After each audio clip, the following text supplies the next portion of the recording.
Howdy, my name's Tim. Seem to be a lot of people talking about me today. So, I run this conference, and over the summer, Catherine was getting on my case because I hadn't gotten her a title yet. And so I decided I was going to do words that don't mean anything, because I've been riffing over the last year of workshops with many of you. As I talk to safety professionals that are trying to get their arms around what the heck is behind the way people behave. But then this weekend, as I challenged myself to write a new talk every day, I decided, actually I want to talk about going with the flow. So this is a little jaunt across a couple different topics, and I hope you hang out with me.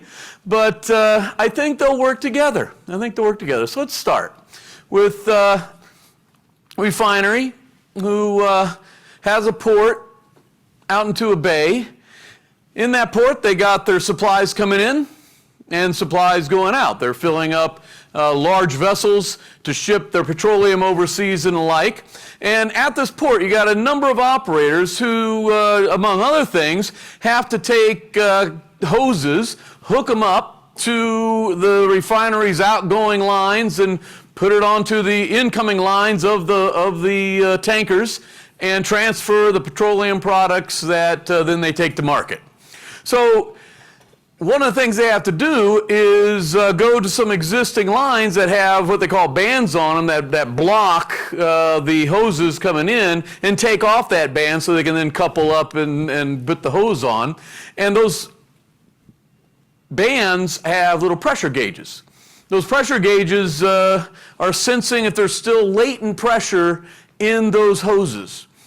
And so if there's latent pressure in that hoses, those bands will block the pressure gauges will block the bands from being released to mitigate any kind of major serious incident. So this is commonplace in the refining industry. I learned about a injury that happened a number of years ago, and it was in August, where a young man, an operator, lost his arm. And as I was thinking about how to begin this discussion that I want to have with you today, I contacted a very good friend of mine, one of my heroes, the Cookie Monster, who helped me remember some of the details of this. And so with his permission, he described it like this. There's a pressure sensor in one of those bands that wasn't working. If this pressure sensor senses pressure on the equipment, it won't allow you to remove that blind. The pressure sensor, hadn't been working right for a very long time. Everybody knew it. Everybody, even up to the middle management, knew that sensor wasn't working correctly. So it became common practice to bypass the pressure sensor, ignoring what was displaying high pressure. It was displaying high pressure all the time. We'd release it and nothing happened. Release it, nothing happened. Everybody knew that this was the one that was faulty. We started bypassing it all the time. Well, the operator tried to take off the blind just that one time out of 10,000. And that pressure sensor, as it was bypassed, actually had the correct pressure that time. And the blind blew off, taking off his arm. Well, I was working with this refinery at the time and chatted with the plant manager and chatted with the safety manager, who I'd known for some time. And I asked him, can you give me some insight? Why did this happen? And the answer I got from all parties, answer I get from you most of the time when I chat with you about the incidents, big and small, at your different companies, is the team had gotten complacent. Team had gotten complacent. That's a big word, complacency. Let's see, complacency. That's like 4 syllables. We're only allowed to use 4 syllables in a university setting. What the heck are you folks in the operational setting using big words for? Maybe if we have a big word, it can explain something as complicated as human behavior. That's why it happened, complacency. Well, I had to look it up. A feeling of quiet pleasure or security, often while unaware of a potential danger, defect, or change in the environment. Yeah, that's why it happened. All right, so I've seen that a lot in my career as I ask about the different incidents that have happened in your industries.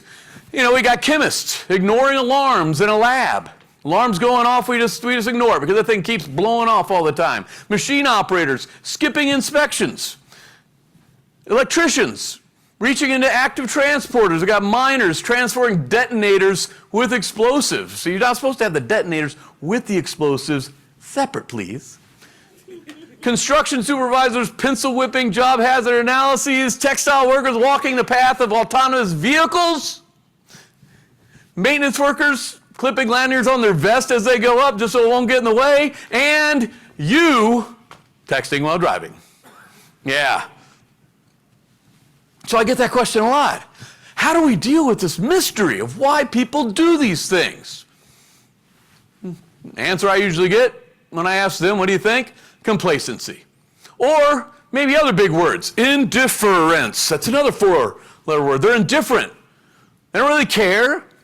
They're combative. They're impulsive. They're lazy. Well, you know the book. Yeah, I get these answers, and so then I got frustrated managers, safety managers going, well, we don't want that.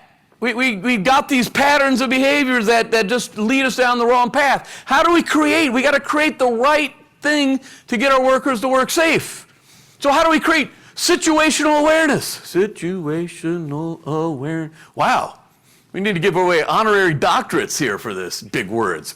How do we create competency in our work? Or how do we create ownership, engagement? I've heard all of you say this. We want an engaged workforce that owns their safety process.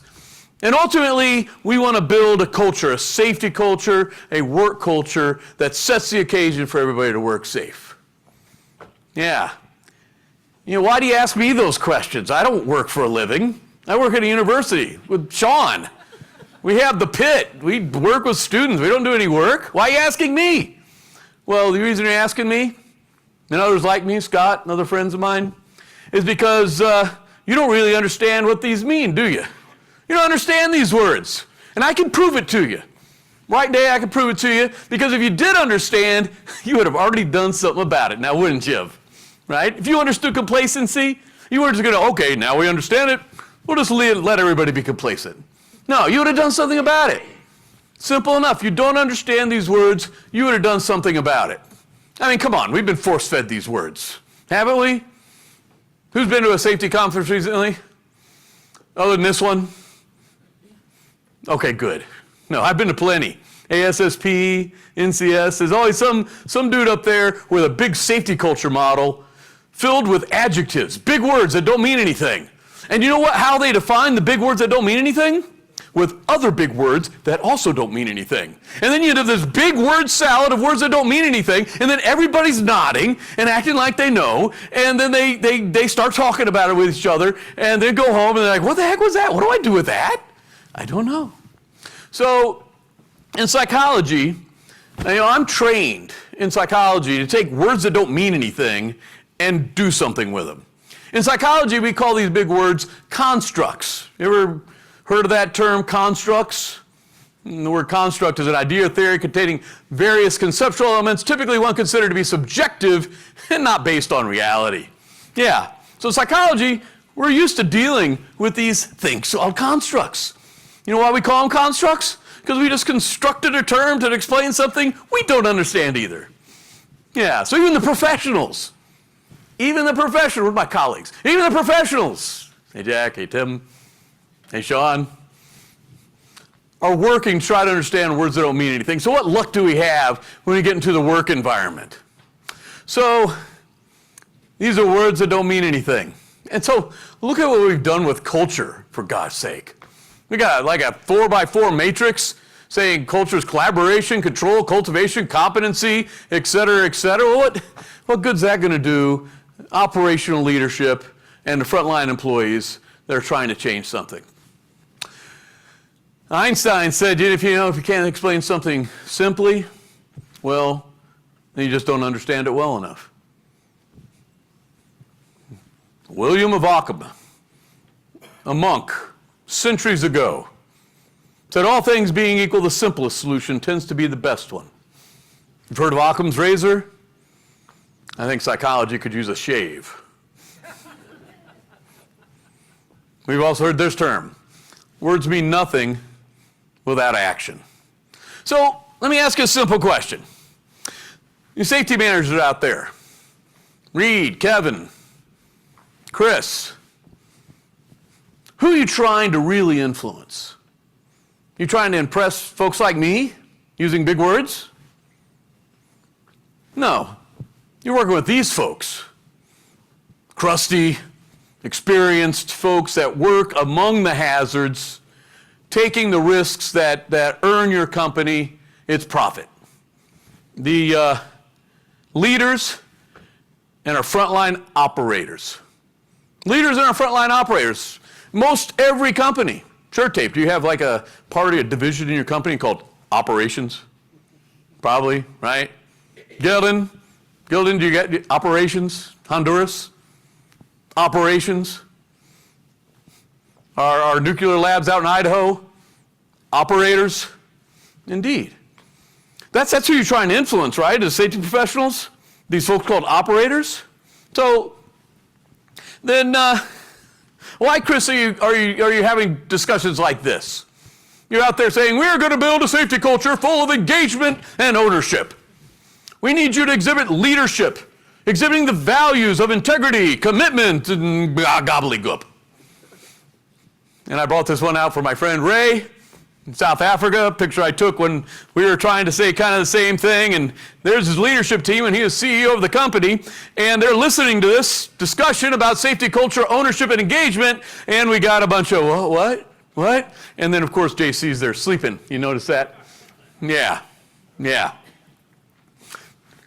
Everyone nods. I've seen you folks do it. I've seen it at safety conferences. I've seen it with your own safety professionals. So I've been around that boardroom. Everybody's nodding.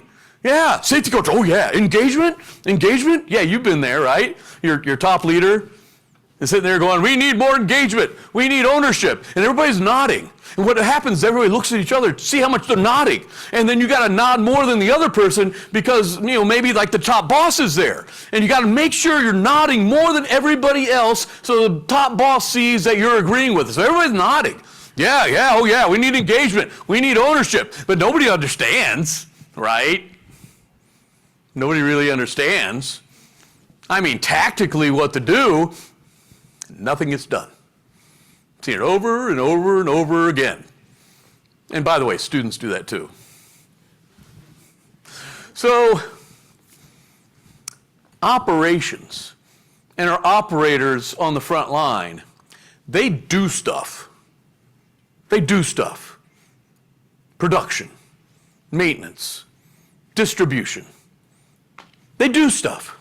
So, why don't we understand what it takes to keep people safe at that level, doing stuff. In the end, we kind of go back to Skinner.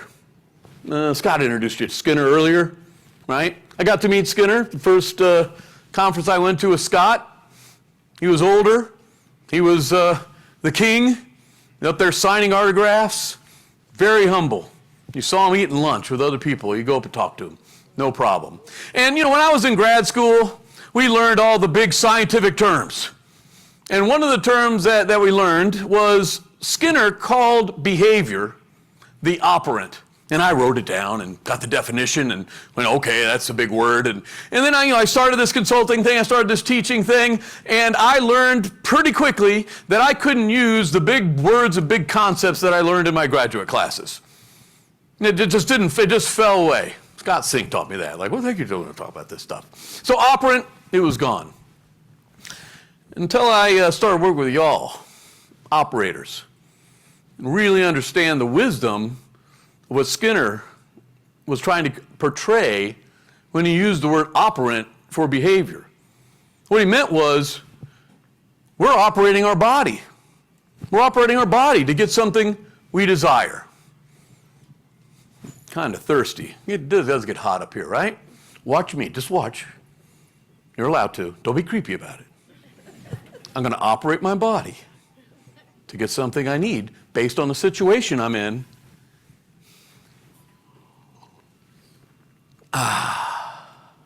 And you can too. That's all behavior is. You're operating your body. I'm doing it now as I talk. I'm operating my body as I move it around, push the button, advance the slides. I'm operating my body as cognitively, I'm talking to myself, and I'm prepping what I'm going to say next. That's all behavior is. Don't make it more complicated than that. Just like operations, you're operating your machine, you're operating your lift, you're operating your forklift, you're operating that big pole that goes underwater and the like. Yeah, that's all behavior is. We're operating our body based on the situation we're in to get something, to achieve something. You know, it takes energy for us to operate our bodies. I mean, we need to get something for it. We're animals, right? Kitty cat is not going to sit there and burn off, well, yeah, my kitty cat will. But lions and tigers and bears, you know, they're going to be pretty chill until they need to operate their body because calories are costly. We have to get something for it. So I think that's why behavioral safety in the safety world really matched up well with behavioral psychology. We're talking about operations, you're talking about operations. So here we are with safety culture again, right? I should have Dr. Hilson tell us this. Where's the safety culture? Well, it's a culture in general. The shared assumptions, beliefs, and values held by people in an organization. We've seen those terms up here today. You have values and beliefs and assumptions. Are my values showing? Are they Katie? My values showing? Or actually Taylor told me this about from before. Attitudes, supporting, et cetera, et cetera. You know, you talk to operators and you start using words like this, everybody's going to nod if your boss is around, but behind the scenes you're going, what the heck is that? So, mass confusion. So, my dad just nailed it. I don't know, did you see my talk beforehand, Dad? We need to create an operational definition for these constructs that don't mean anything. Yeah, certainly we study them in psychology, we study them in a lot of different fields, and we know there are relationships. Scott's proven it for some 55 years. But it doesn't really get to, what did JC call it? Tacky to the tar in South Africa. He was a runner, you know. You got to have your foot with the tacky on it, which that, like, I guess the sole of the shoe, on the tar to move forward. He's always asking me, where's the tacky to the tar? Where do we operate? How do we do this? So we got to create operational definitions for these big words if we think they're really valuable. So culture's one of them, right? Culture's one of them. So let's get operational. Anybody in here possibly know my definition for safety culture? Say it again. Safety culture is people talking to each other about safety. We can test it if it's operational. Let's see. Elevate. Am I talking now?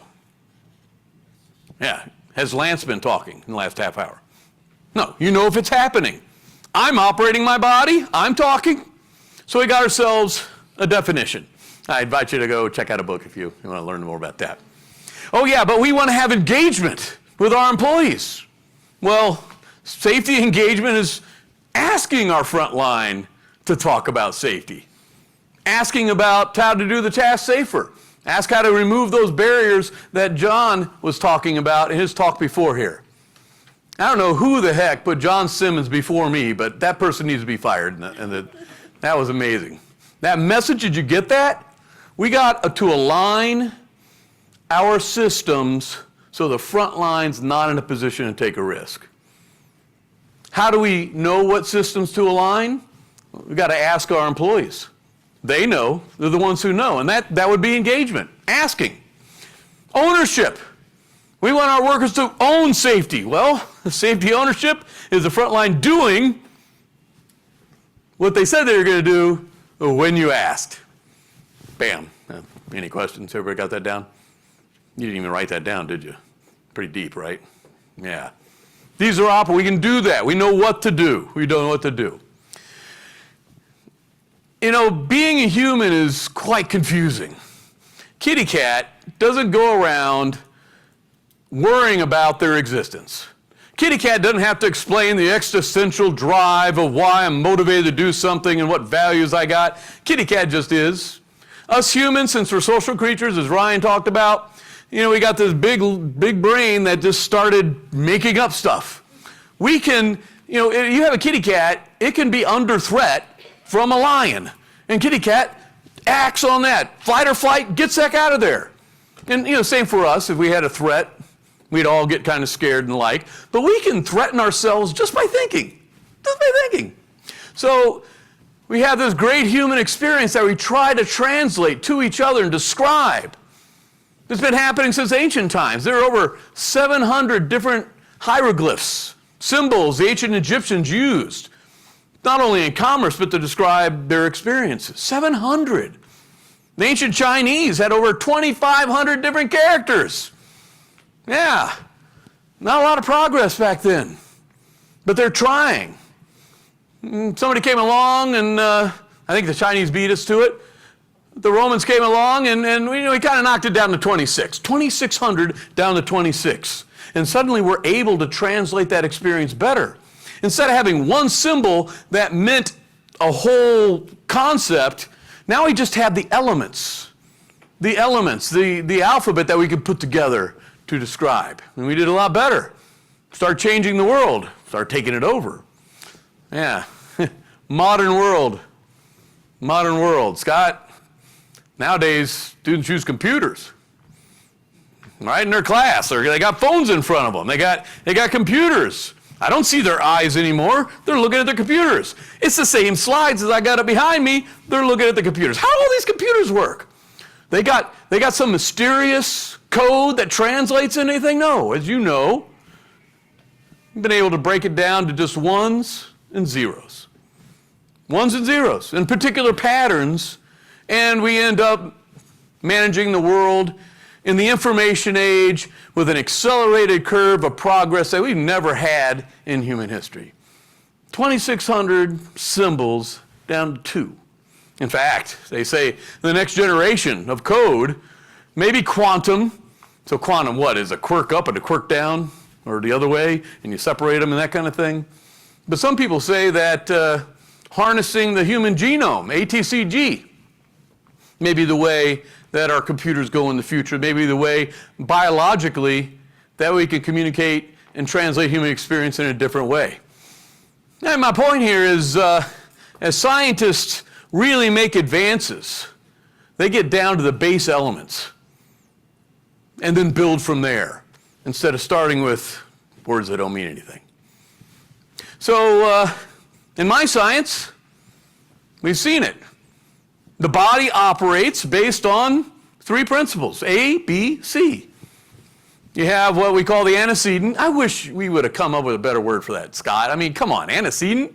I used that down in Mexico, and they're like, antecedent, they're looking at me, Honduras. Where's my Honduras friend? Right? So I'm down in Mexico, and they're looking at me as I'm describing an antecedent. That's like your work processes, the rules you put into place, other workers around you, your supervision, anything in your environment proximal that kind of taps you on your shoulder and say, hey, Tim, now's a good time to do this behavior. Or, hey, Tim, now's a good time to avoid that behavior. So I'm talking about the proximal environment and the like. And I had these folks looking at me like, what the heck? They said, in Spanish, antecedent means your past experience. And so now that's true too. Anything proximal in your world, like right now, that's tapping you on the shoulder, say now's a good time to behave. I mean, I can prove it. Look at you. You have an admiral sitting in the room, boring me. He's just sitting there, just doing nothing. Did I tell you, John, to come in at the beginning of the day, sit down and shut up? I didn't. But this environment, did I do that? John said, I did tell him, but after the last break I did. That was an antecedent. Good point. But this room, your work environment, just tells you what to do, right? It gives you hints on what to do. So that's our antecedent. Then we got the behavior, operant, operating your body, based on that antecedent, based on the situation you're in, to get something, the consequence, ABC. It's very convenient that they kind of lined it up like that back in the day, ABC. It works out well. So, to Scott's point, the antecedent activates the behavior. It directs it. Now's a good time to do it. Behavior, operating my body. And if that consequence makes that behavior happen more in the future, we call it reinforcement. Otherwise, just a reward. And by the way, reinforcement doesn't mean to make people feel good. That's just kind of a good side effect. That's not the scientific term. Scientific term means that we're getting the behavior to happen more. And now what we're kind of talking about? Somebody locking out and tagging out. Next time they're in that situation, we want them to do it again. Doing the pressure check, putting on their layers of PPE, their armor, just in case something goes wrong. Yeah, we're trying to reinforce behavior. We're trying to get more of it. So when they find themselves in a situation, they're going to engage in the behaviors that keep them safe around those hazards. So I couldn't help myself, but now for a completely unnecessary deep dive in neurology. So you can take a nap, but I just couldn't help myself because I geek out on this. So that's a brain. I had mine scanned last year. It's a lot smaller than that. Brains are pretty small, mostly just floating fat tissue. All this fatty floating tissue inside your head. Right in the middle in your limbic system, we have a little organ called the hypothalamus. There's not going to be a test on this later, so don't feel, well, actually ask Michael if he knows this. That hypothalamus, among a lot of other stuff, like regulating our heat and motivations and stuff, it starts a chain of reaction that produces a little chemical called dopamine. You ever heard of dopamine? Rick? Yeah, you like your dopamine, doesn't you? Yeah. Yeah, you like dopamine. Yeah. Dopamine. Anything you do, any of your actions, and that produce dopamine, you're going to do again. Period. That's how it works. Like, Rick, how many times have you done it today? Yeah. Everything. Every action you're doing now, that stance you got there, right? Doing your feet like that, rubbing your hair, very good, pushing up your glasses, at one point produce dopamine because you are doing it. You're doing it again. Cause effect. Period. That's how your brain works. So, again, deep dive. The definition of reinforcement is anything that produces dopamine in your brain or your worker's brain. Deeper dive. So we have dopamine pathways, the different parts of our brain, but reinforcement's not a word that means nothing. It's not a word we made up. It's not a construct. It's a physiological fact. It's a neurological fact. Anything that produces dopamine, you will do again.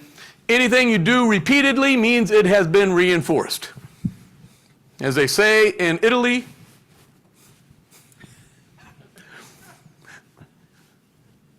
so let's go to a couple of these brain areas. And again, I'll be done with the neurology in a minute so you can wake back up. So we have the striatum.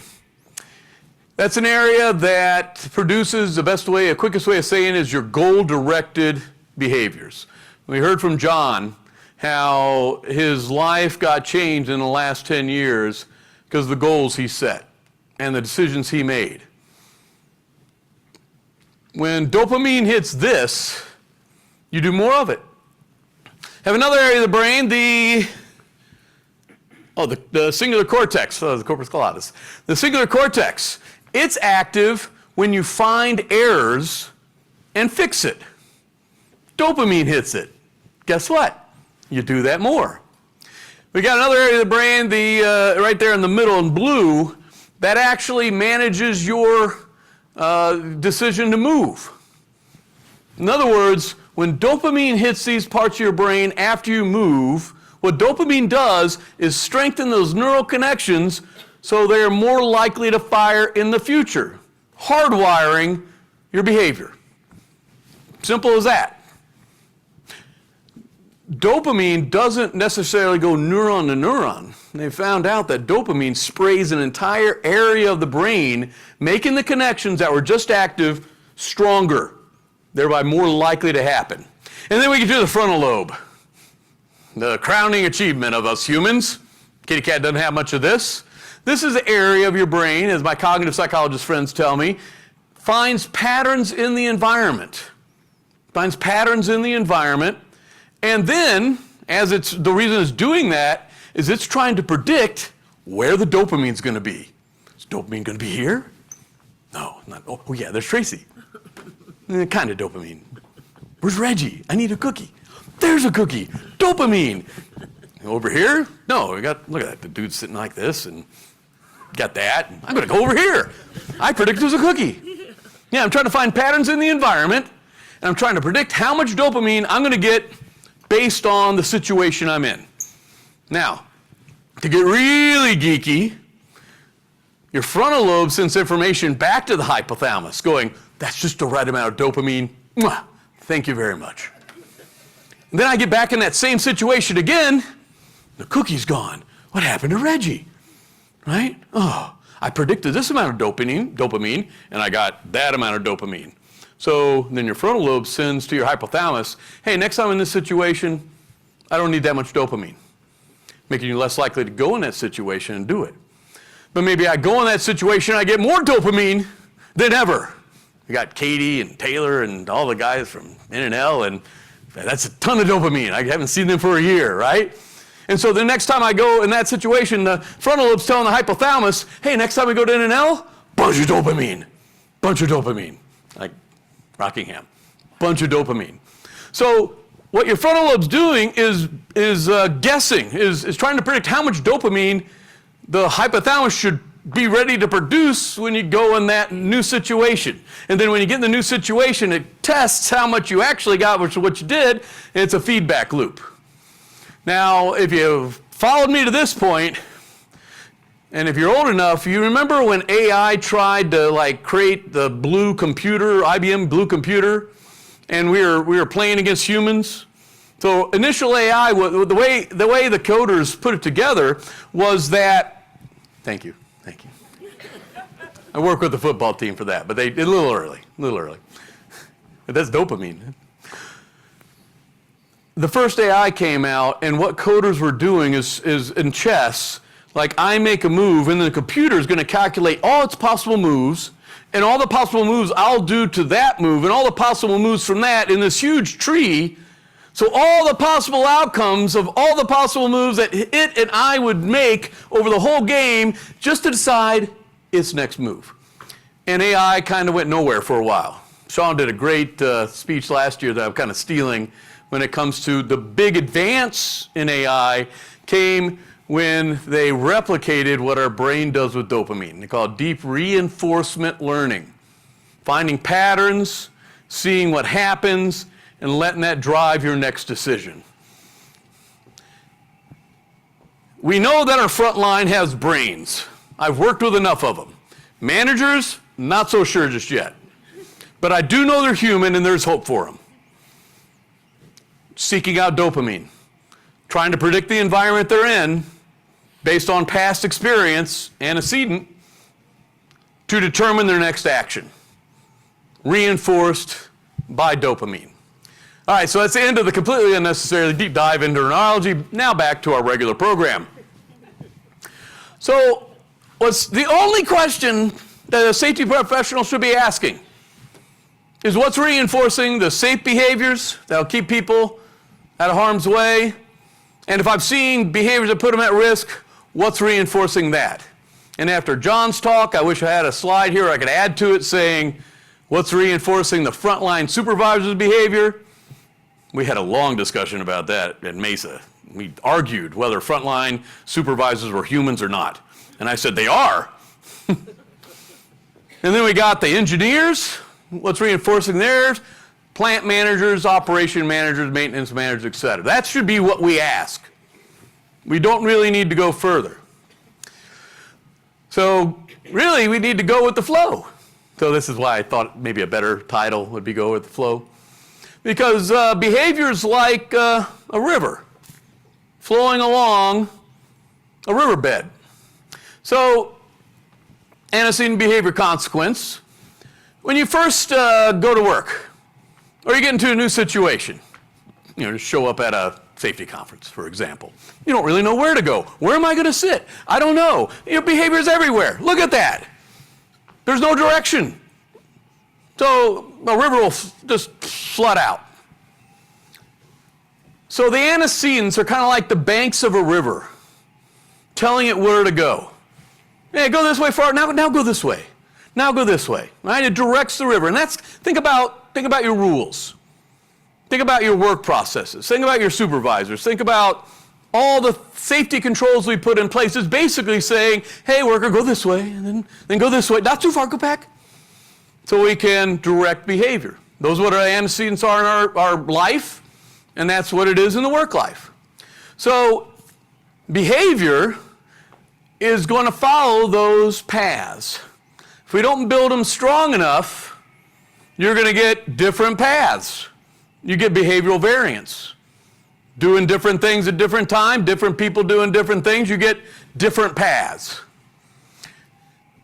So the consequence, reinforcement, is kind of like the slope, the grade. Now, if your safety programs aren't very motivating, go anywhere we want. If they're not really clear, you're going to get behavior trying to find the grade, but it's going to jump the banks. But if you really have your dopamine processes in place, your reinforcement in place,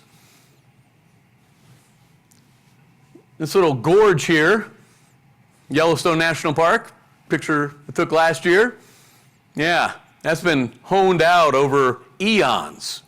This is what we call a habit, right? The reinforcement is so sure, our frontal lobe's going, I predict dopamine every time. They're going to do the same thing every time. You did it this morning. You brush your teeth, Dave? There we go, right? We've honed it into what a habit is. So one way of thinking about this ABC, the elements, is the course of a river.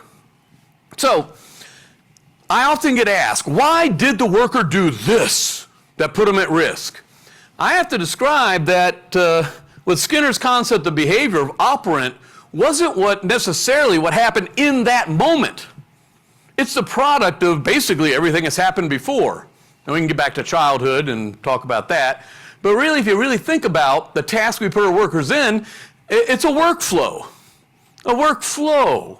A, B, C, D, E, F, G, right? I do this first, then I go to that, and then I go over here and I do this third, and then we go up there, we do that next, and we do that, and then we finish off the task safely, and we're done. Then we go on to the next task.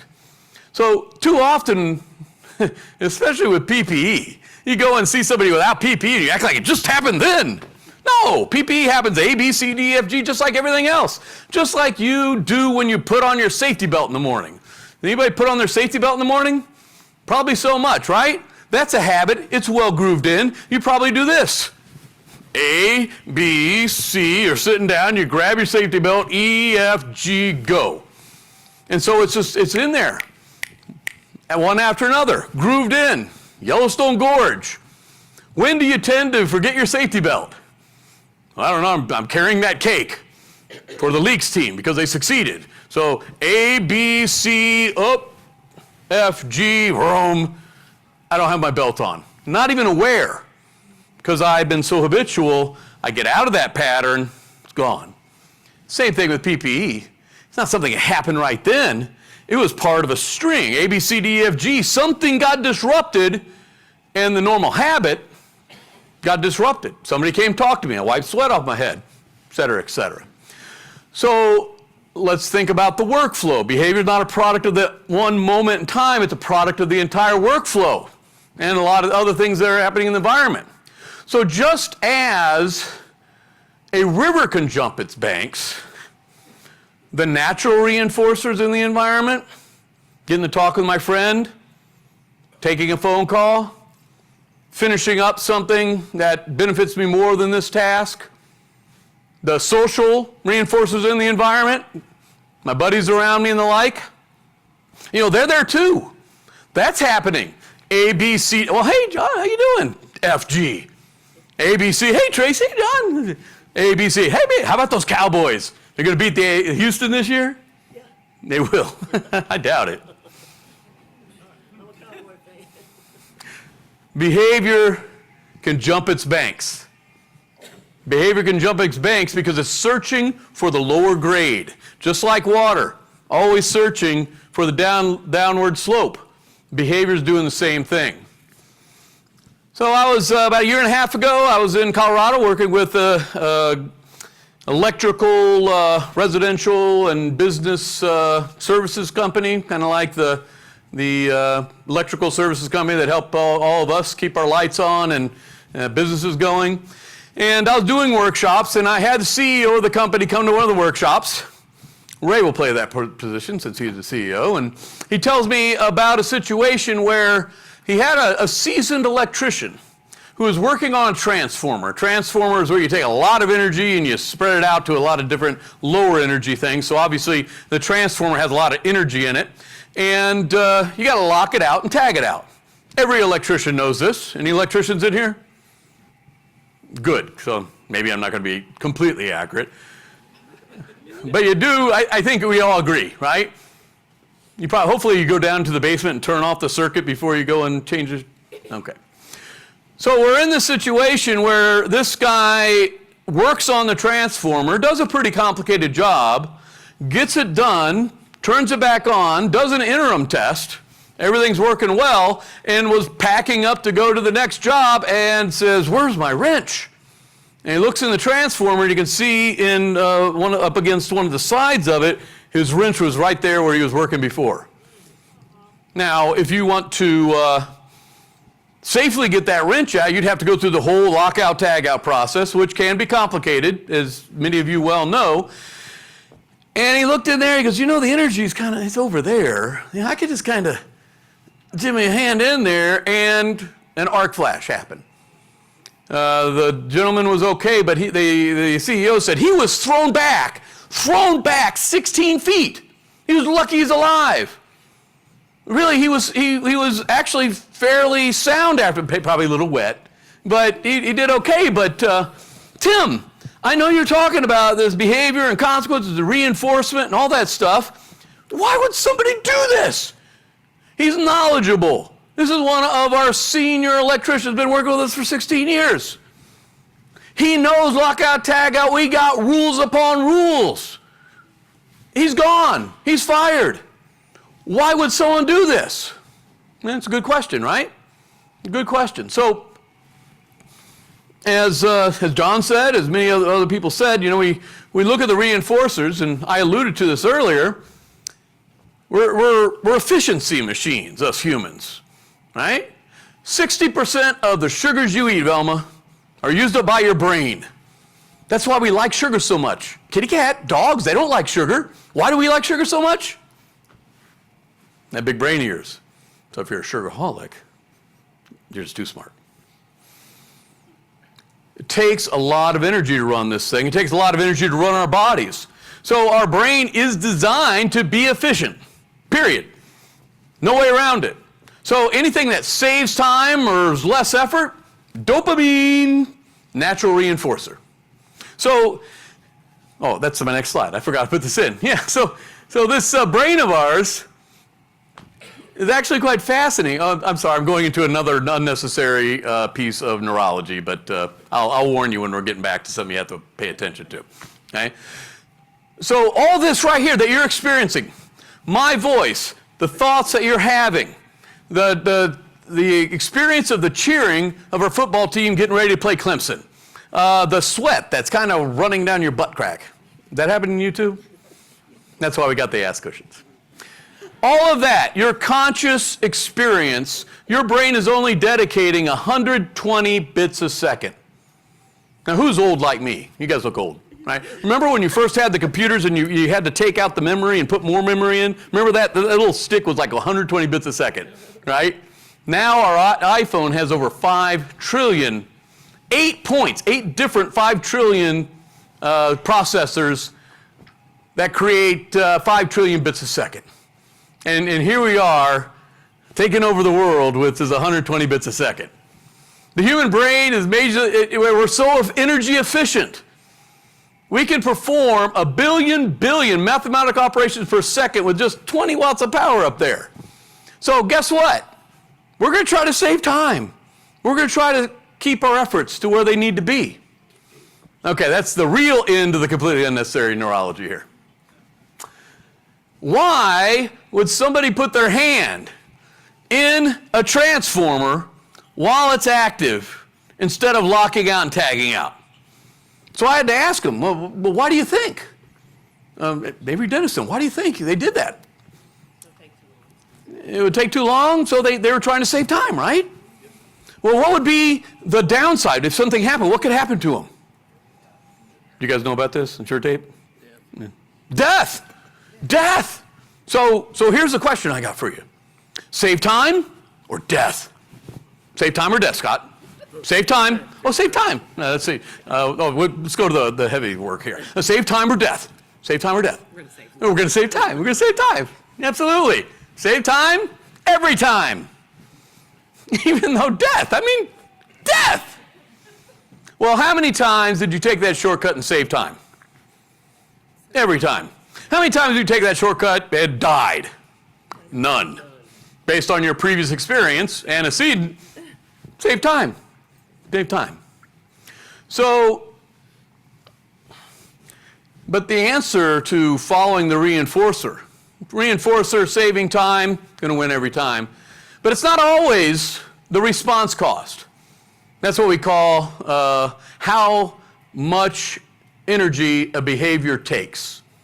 We have a famous behavioral psychologist named Gilbert, and he wrote a really great book, badly edited. But he said that behaviors are costly. We got to have the consequence of our behavior valuable to make up for that cost. Anytime we ask a worker to do something that's safe, that's extra cost in that workflow. True statement? Extra cost in that workflow, it's costly to them. You might as well be putting money, not only your labor dollars, but money in that machine.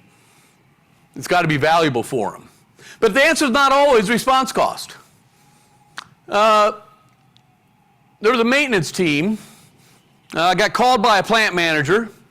So you guys probably know about this. Got called by a plant manager who said, we had an injury occur. A hose that just hadn't been maintained over time got degraded. It got pressured up and it exploded. I don't recall personally if this was a serious injury. I know it wasn't a fatality. It may have been a minor injury. It may have just scared some people. I don't really know. But she was starting to ask me, and I was going to say, I'm thinking, okay, that's an inspection process, right? These are behaviors done by people long ago, or omission of behaviors by people long ago that put people at risk later on. But then she said, well, when we did the investigation with the maintenance people involved, we found out that they didn't get their permit. They skipped the permitting process. So in order to go into some operational units, if you're not running that operation in heavy industry, you have to go by the operators and beg and plead and fill out forms and get a permit. By their own admission, these two maintenance people said, let's just skip the permit. And they did, and they went out, and then the hose exploded. So the first thing I asked the plant manager was, what does the permit have to do with the hose exploding? And she goes, it didn't really have much to do with it. But they're asking, why would someone skip a permit? Tim, you talk about response cost, right? People are going to take the easiest route. Well, these people are paid by the hour. Sometimes it takes a full hour to get a permit because the operator's busy with something else. And so what these maintenance folks would be doing is just kind of sitting around doing nothing. That sounds easier than actually going and doing the job. So explain to me why two hourly workers are going to skip an opportunity to just hang out. And I said, well, that's what she said. I said, well, I couldn't do the save time or death thing, right? Because it's not a response cost stuff. So why would the worker skip permitting? Well, A, B, C, D, E, F, G. That worker had a life before that moment. Those two maintenance people, before they decided to skip the permit, they had a life. They have had experiences beforehand. And if I know this company, if I know your company, you probably have those operations managers with some kind of efficiency measure. In this industry, they call it time on tools. What, every week you hear about time on tools? At the end of the quarter, we get our scorecard about time on tools. And anything you do that takes your time off tools, hurts that number. So now, saving time, valuable. And so, you get a happy boss, or at least that boss stays off your back. So what do we do when we're up against these realities? These are the natural realities of our world around us that shape our behavior moment to moment, year to year, decade to decade, career to career. What do we do? Well, I'll tell you, you don't go make up big words that don't mean anything to describe something that's complex. Let's go back to the ABCs. Who here does work for a living? I don't. So Rick does. Okay, Dave, you do. Martin, work for a living? I know, Reed, you don't. John, you work for a living? You wear a helmet? That's a joke. Yeah. Those of you who have been in operations or had the pleasure of being on the front line at one point in your career, either on an airplane or out with swimming pools in Idaho, when you first got to work, if they would have just put you out on the job, you would have been all over the place, right? You'd be kind of like this delta where water just goes wherever it's going. Even you manager, your first day of the job, you had no idea what was going on, so you went this way and it didn't work, you went this way, and then the next day you actually went this way, and then you went this way, and you're just all over the place. Then what happened? Your company just lets you just do that and lose money for them? What happened? You got training, right? Onboarding, training, on-the-job training, coaching, full of corrective feedback, and what do you call it? Supporting feedback, as Scott calls it, ultimately reinforcing feedback. All right, so you need to go A to B. Got it? All right, then after B, you got to go B to C. No, not that way. Let's do B to C again. Very good. Well done. Okay, now I need you to go to D. Nope, that's not the way. D's around that. Up, go close. There you go. Now you're at D. Okay, now you got to go to E. No, not there. That could kill you. Don't go that way. It's always E. It's always E. You got to do it this way. Let me see you do it this way. Good job. Do it again. There you go. Do it again. And then we get, no. We got to finish up this way. You got to, there we go. You got it. Bam. And I don't know, how many times did that take you? You still doing it down in South Carolina, right? People giving you feedback all the time. It's a feedback-rich environment. Now, all the advice you got, saying please, communicating, being pleasant about it, that helps here. All those things we talked about today. But eventually, you got shaped. So then when you got to go do it on your own, you nailed it. A, B, C, D, E, F, G. A, B, C, D, E, F. A, B, C, D, E, F. Good job. You're certified. I deem thee out of probation. You may now go make money. Alex, you're up to 100% production, or at least 40%. Now you can go out. Yeah, and you mastered the task, right? Through reinforcement and corrective feedback. You keep doing it. You keep getting reinforced until you master the task. Okay, so then what happened? You still in a feedback-rich environment? No, you stop getting that mentor looking over your shoulder. You stop getting that supervisor going and checking on you. You don't have the training unless you screw up. And somebody in your team gets hurt and everybody's got to be retrained. And the reinforcement goes away. So then what happens? Well, there's a central principle in our science that behavior seeks out reinforcement. It's always going to try to find the deepest grade. You want that dopamine. And now I'm doing that same process, A, B, C, D, E, F, G, and my brain's going, where's the dopamine? Hypothalamus, make less dopamine. This isn't where it's going to be. A, B, C, D, F, G, it's not going to be here. A, B, C, D, F, G, it's not going to be here. A, B, C, D. Oh, hey, Lance, F, G. Lance smiled. Dopamine. So now, A, B, C, D, hey, Lance, dopamine. Now Lance is part of A, B, C, D. Hello. And explains a lot. Because behavior is going to seek out reinforcement. And so now, instead of going D to E, I vary a little bit. Doesn't have to be much. And dopamine hits. Lance smiles at me. Just like gravity pulls water, the next time I do the task, I'm going to go to that dopamine. And then I get EFG done, right? So then, what about the next time? Well, I got some dopamine over here. I got some reinforcement over here. I'm still seeking it out.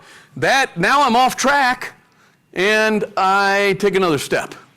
Sometimes completely unaware of it, and suddenly I skipped E. It's always E. So then what happened? Well, now I got a new channel, and I've adopted, in this case, a shortcut, perhaps. Completely unaware. And then people come along and go, that's complacency. Complacency. Reinforcement. Okay, about the same. But it's much more operational to say that way was more reinforcing, but it started in small increments. That sometimes the worker themselves is not even aware that's happening. So, when we have an event where somebody's skipping a critical step in the process that they've otherwise been trained deeply in and mastered, and now we're getting skipping steps, it's not complacency, it's a lack of reinforcement. By definition, a lack of reinforcement. So complacency is a lack of reinforcement.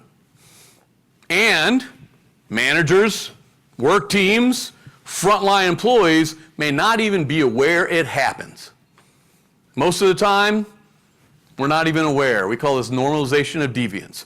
You're starting to deviate in small ways, so small you might not even be aware of it, or in some cases, definitely aware of it. But that's when we end up with the serious injuries and fatalities. So let's go back to our friends at the refinery who had one of their work team lose his arm. If there was pressure in the hose, that pressure sensor assembly was going to block the separation of the bind from the coupling, keeping you safe from the energy that would come out of it. So there's a B, C, D, E, F, and my apologies to those in the refining, I just made this up, but it seems like it makes sense, right? You confirm the type of fuel, and A, the terminal outlet and the intake, so you got to know where to line everything up. Secondly, B, you couple the hose network to the tanker inlet, so the tanker has its own hoses and stuff like that, so you're hooking that up. And then you go to C, you line up your hose network to make sure you're putting in the right type of petroleum. You don't want to send them diesel when you sold them premium stuff. And then D, you move the outlet hose to the terminal coupling. Here I'm at that coupling, right? And at that coupling, I got to confirm that there's no pressure. And once I confirm there's no pressure, I can remove the band and then hook up the thing and then go E, F, G, H, I, J, K and transfer the material. Was I close? Something like that, right? So here I go, A, B, C, D, E, F. I'm not allowed to go work on the dock till I can demonstrate that with proficiency. I've been reinforced. I've been in a feedback-rich environment, and I do it over and over and over again, now in the absence of any feedback. And I come across a pressure gauge that's locked, right? And so there's probably a procedure. If I have a locked pressure gauge, I probably have to take an external tool to see if there's pressure in that coupling, right? I mean, I guess I could call maintenance and have them come right away and fix it, but usually that's not going to happen. So let's say I have another tool that could go back to the operator's bin and check externally. There's no pressure there. And then I probably have to fill out a piece of paper that says I'm going to do the process differently. And then I can override that coupling, open it up, and then continue on to F, G, H, I, J. So we do that one time. All right, that's probably the process. Things don't always go right in operations, right? I'm sorry, I have some managers in the room. I ask a question. I would like an answer. Things don't always go right in operations, do they? No. So you have variances and you have to work around it. So yeah, bang, that's a workaround. Probably got reinforced, right? We have to have 3 watchmen. Got the tasks out and things like that. All right, so then the next time. I do my external check. I don't fill out that variance form. Last time I filled it out, I didn't get reinforced for that. Dopamine went way down because people started asking questions. So I don't fill out the form. Then time and time again, it's the same gauge. And I'm going through step after step. And over time, what's more reinforcing is just to go straight to the override. And then what we got, A, B, C, D, and we have the channel created, and the grade is going to follow, the water is going to follow the grade, and then we're doing it that way, over and over again. And everybody knows about it in this case, including the managers, over and over again. So that could create a very dangerous situation at that gauge. But let me ask you a bigger question. Behavior doesn't happen just in the moment. It happens over time. And we learn things over time. So let's say we really get reinforced for overriding that pressure gauge. In fact, not only me, I tell my peers about it. Hey, Jack, that's the one that's always done. I'm doing OTJ and I'm training a new employee. Oh, well, this one is it's one we don't really talk about, but it's busted. We've been waiting for years to get this thing fixed. So now it's in my repertoire that I'm overriding that pressure gauge, maybe some other folks. And then I'm doing it again. I'm doing it again. I'm doing it again. I'm creating a bit of a gorge now, ain't I? So now I'm going up and I'm not even, it's part of my process and I'm not even considering the hazard and the risks at this moment. I'm just going through what we always do, and this is what we call a habit. But well, let's think about this. I'm overriding that pressure gauge. Now I'm going over to this gauge and it's showing pressure. And I got myself a good gorge. Very practiced behavior of skipping that check or overriding the pressure. I've done it over here. Now I have another pressure gauge. I'm far more likely to skip and override that one because of my experience over there. And if you got a workforce that has these experiences over and over again, well, you have them overriding a pressure gauge there, maybe being done on other pressure gauges, and then skipping stuff becomes reinforced. So I'm overriding a pressure gauge and I'm far more likely to skip that inspection. I'm far more likely to skip that permit. I'm far more likely to skip the lotto during, say, an interim test where I have to turn it back on for a while and then turn it back off to finish. I am far more likely to pencil whip your safety forms. A, B, C, D, E, F, G. Behavior is going to follow reinforcement. Reinforcement's going to get in the way of the integrity of your safety systems. And if it becomes grooved in, not only is that particular override going to happen, and you name the override at your own plant, right? You're going to get overrides of the similar nature, and if I save time but nothing happens, no death, no injury, it's going to start mutating. We call it generalization. Ryan, response generalization. Where's Ryan? Response generalization. Remember I introduced Ryan that he asked me a really tough question about response generalization? That's why I asked you to this conference so I can get you back. Generalizing to other safety controls and the integrity of the very safety systems you got. Then somebody gets killed. So if you're into process improvement, I know I got some plant managers here, operations people, you're trying to reduce variance in all its forms. We think about behavior as reduction in variance. That's essentially what you do with A, B, C, D, E, F, G. And so during your training, you get reinforcement that reduces the variance of your behavior on the task. So I do it the same way every time. We take away reinforcement. As behavior seeks out its natural reinforcers in the environment, or entering variance back in. And that's where our risk is. John has a paper over there. If you need to fall asleep, you can go read. This is a paper I wrote on this very subject in a book I wrote on behavioral variance and process safety. That talks about this treatment of complacency. I expect all my students to read it and write a report by next Monday. But if you want to fall asleep, the rest of you, there you go. So the final word. Now that we kind of dissected a word that doesn't mean anything into something that is quite natural and operational. The final word is you got to invest in your safety operational processes that reinforce critical behaviors during critical steps in the workflow. You got to reintroduce feedback. You got to reintroduce reinforcement into those critical tasks. So we have A, B, C, D, E, F, G. We don't have to reinforce every single one. A and B and D, and it's usually E. It's always E. I don't know why. I can't prove it, but it's always E. So we don't have to go and reinforce every step that a worker does, but we can go and reinforce those critical steps that are most likely to suffer from variance. Now, you managers out there are going, how will I know that? How will I know that? What's the definition of safety culture?